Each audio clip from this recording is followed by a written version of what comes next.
দেখো দেখো একটা ইনভিটেশন আছে বলে আমি কত কিছু ঘুরছি, মানে নিজের আলমারিতে ঘুরেছি, তারপরে আমার শাশুড়ি মায়ের আলমারিটাও দেখে নিলাম যে কোন শাড়িটা পরবো। তারপরে শেষকালে এই শাড়িটা আমার পছন্দ হলো, কারণ সবই আমার কাছে হেভি শাড়ি ছিল, তাই জন্য আমি দেখলাম একটু সিম্পলের মধ্যে একটা শাড়ি পরবো আমার শাশুড়ি মায়ের।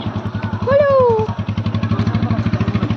তারপরে আমরা বেরিয়ে গেলাম, দেখো বাইক নিয়ে আমরা যাবো ভীমপুরের উদ্দেশ্যে, কারণ আমাদের ওখানে একটা ইনভাইট আছে আমার কাকিমার বাপের বাড়িতে। বলেইছিলাম তোমাদেরকে আগের ব্লগে, একটা মামার মেয়ের অন্নপ্রাশন আজকে, তাই জন্য আমরা বেরিয়ে গেছি। দেখো বিকেলবেলার ভিউটা কত সুন্দর লাগছিল, ফোন থেকে সামনে বেশি সুন্দর লাগছিল। আমরা বেরিয়ে গেলাম, ভিউ দেখতে দেখতে সন্ধে হয়ে গেল। তারপরে আমরা চলে আসলাম প্রায় ওদের বাড়ির কাছে। এই দেখো আলো দেখতে পাচ্ছ, ওইটাই হলো ওই বাড়ি ইনভিটেশন যেখানে আমাদের, সেইখানে চলে এসেছি আমরা। খুব সুন্দর আয়োজন করেছিল আর খুব সুন্দর প্যান্ডেলটা, সবকিছু আমার ভালো লেগেছে। তো আমরা এসেই ঢুকে গেলাম, আর এইদিকে দেখো পুচকুচ যেদিকে খেয়াল আর কি বেলুন নিয়ে দাঁড়িয়ে পড়েছে।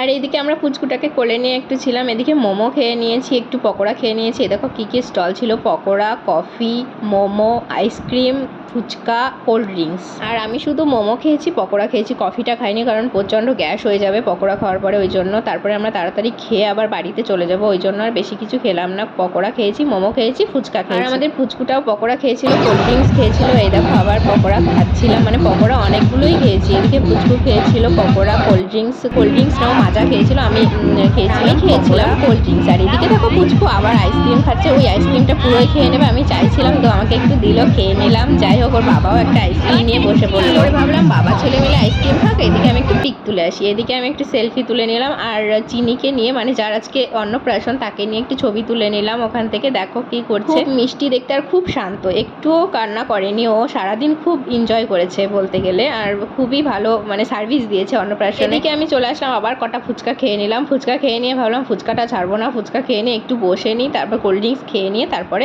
মেন কোর্সে ঢুকবো। তোমাদেরকে একটু প্যান্ডেলটা ঘুরিয়ে দেখিয়ে নিলাম, লাইটিং টাইটিং ভালো করেছিল, বেশ প্যান্ডেলটা খুব ভালো হয়েছিল, মানে গরমের মধ্যে সব পাখা টাকার অনেকগুলো ব্যবস্থা ছিল, কোনো কষ্ট হয়নি, গিয়ে সবার ভালোভাবেই কেটেছে। আর যেটা বলছিলাম মানে সার্ভিস দিয়েছে, মানে ও খুব ভালোভাবে আজকে সারা দিনটা কাটিয়েছে। অন্য বাচ্চা কাচ্চা থাকলে ওই যে কান্না টান্না করে, খুব জ্বালায়, মানে সেই দিনকার অস্বস্তি লাগে বাচ্চাদের, ওই জন্য। বলতে বলতে এই দেখো খাওয়ার প্যান্ডেলটা দেখিয়ে আমরা বসে পড়লাম। এদিকে দেখো একটু মেনু কার্ডটা দেখিয়ে দিলাম কী কী ছিল। এই দেখো মুগ ডাল দিয়ে আর বাদশাহী আলু ভাজা দিয়ে খাচ্ছি, খুব সুন্দর হয়েছিল রান্নাবান্না।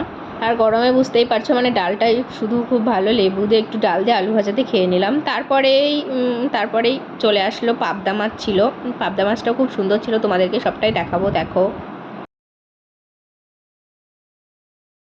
দেখেছো পাবদা মাছটার সাইজ কতটা বড়, অনেকটা বড়, ফোনে অতটা বড় মনে হচ্ছে না, খুব অনেকটাই বড়। আমি পাবদা মাছটাই ভালোভাবে খেতে পেরেছি, মানে মাংসটা তো বেশি খাওয়া যায় না, কারণ প্রথমে ডাল দিয়ে খেয়ে নিয়েছি, তারপরে পাবদা মাছটা খেয়েছি। এদিকে দেখো মাছটাও খুব ভালো ছিল, কাতলা মাছটা অনেকটা ভালো করে ভেজে নিয়েছিল। রুই মাছ হোক কাতলা মাছ হোক ভালোভাবে না ভাজা হলে না আমার ভালো লাগে না, তো ওইটা একটু খেলাম, মানে পুরোটা খেতে পারিনি, অর্ধেকটা খেয়েছি। তারপরে এই দেখো চিকেন চলে এসছে, ফ্রাইড রাইসের সঙ্গে একটু চিকেনটা নিয়ে নিলাম, খুব সুন্দর হয়েছিল রান্না। এবার মাংস দিয়ে ফ্রাইড রাইস দিয়ে মুখে দিয়ে দিলাম, ওয়াও খুব সুন্দর, মানে এডিট করতে করতে আমার মুখে জল চলে আসছিলো। এদিকে দেখো আবার পাঁপড় চাটনি এসে গেছে, তো পাঁপড় চাটনি দিয়ে কম্বিনেশনটা তো খুবই ভালো, পাঁপড় দিয়ে আমের চাটনি, ওয়াও। তারপরে এটাও খুব ভালো করে খেলাম, কিন্তু লাস্টে সত্যি কথা বলতে আমি মিষ্টিটা খেতে পারিনি, অর্ধেকটা কালাকাদের একটু খেয়েছিলাম, রসগোল্লাটা ছেড়েই দিয়েছি। আজকের ভ্লগটা এই পর্যন্তই, সবাই ভালো থেকো সুস্থ থেকো, আর আমার চ্যানেলটা যার ভালো লেগেছে সাবস্ক্রাইব করে দিও, আর আমার যে ভিডিওটা দেখছো লাইক করে দিও। সবাই ভালো থেকো সুস্থ থাকো, বাই। সবাইকে রথযাত্রার শুভেচ্ছা জানাই।